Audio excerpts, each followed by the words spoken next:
for use by all. Products will carry a 1-year warranty, as we want to bring to the Gambian people a culture of service that is first to none. RLG Gambia is only 2 years in the Gambia, but it has already graduated hundreds of skillful individuals in mobile phone repair training and in other IC disciplines. Nana Gray Johnson, under whose purview the sector operates, said RLG the Gambia is not only putting the country in a sound technological platform, but curtailing youth unemployment, a major issue the government is painstakingly dealing with for a number of years now. And this is why we are applauding Mr. Agambire and his RLG group for collaborating with us to ease that burden. His Excellency the President, Sheikh Professor Dr. Alhaji Yaya AJJ Jame, our national ICT champion, and his entire government will offer you the needed support for you to succeed in our country. That is an assurance I would like to give. For the fact that the event witnessed a line of ministerial guests and speakers from home and abroad shows the importance the government attaches to the RLG project and ICT development in general. Unemployment and underemployment have been identified as being the main causes of youth poverty and youth crime. This ICT project therefore seeks to alleviate both of these social ills, as these young graduates will be empowered with self-employment skills which they can use to occupy themselves productively and escape the grips of poverty. RLG Gambia has created an exciting part in our efforts to empower young people and professional development to enhance their participation in nation building.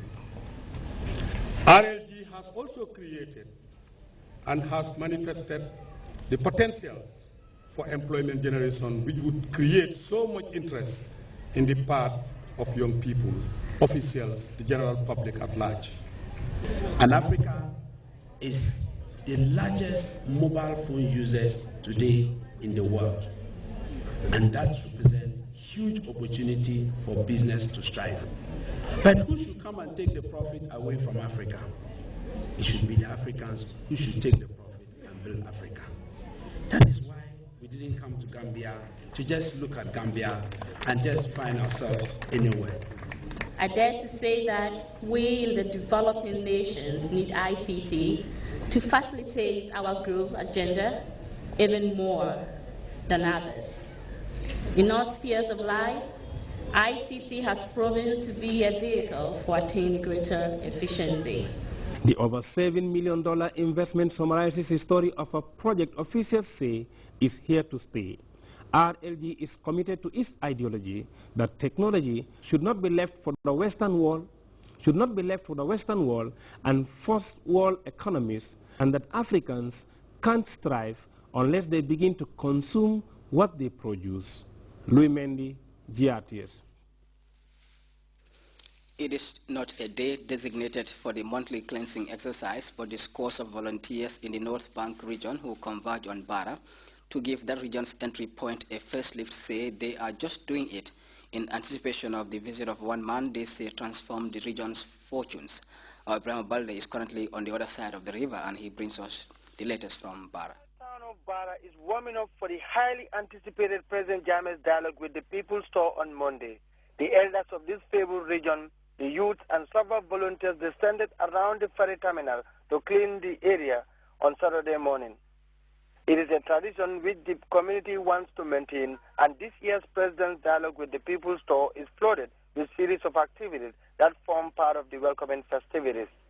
The elders of Barra said since cleanliness is next to godliness, they would not leave no stone unturned as far as the cleaning exercise was concerned. Speaking to GRTs about the Setsetal, youth leader Abdullah Job said the youth of the area have nothing but kind words for the President, His Excellency Professor Alhaji Dr. AJJ Jame, for the massive development projects he initiated in Barra and beyond since 1994 to date. The Alcalde of Barra, Ken Bugud Fai, said everything is being done to ensure a colorful welcoming festival for the President. Speaking on behalf of the National Transport Association in Barra, Usman Job said they have mobilized more than a dozen vehicles to carry passengers or supporters in far-flung communities in the Nyumis to join in the welcoming ceremony. Job said he and so many of his colleague drivers are already warming up for Monday's welcoming festival. The regional environmental officer in the North Bank region, Nene Nying, said the cleaning exercise was necessary because the president has done so much for the people of Bara and the environs as far as the environmental sanitation was concerned. He recalled the president's intervention in the town's disaster hotspots. Well, the cleanup exercise by the community of Bara is expected to continue on Sunday. This is all part of efforts geared towards making sure that everything is intact ahead of the president's dialogue with the People's Store, which is expected to commence on Monday. We are now proceeding to other parts where the president is expected to visit and assess the level of preparedness. Ibrahima Balde reporting from Bara.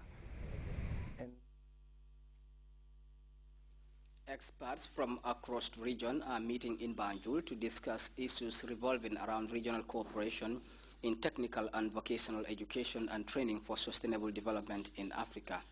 The convergence brought together delegates from across CAPA member countries, and it is organized by the Commonwealth Association of Polytechnics in Africa in conjunction with the Gambia Technical Training Institute. Our Fatou Jassi has the rest of that story.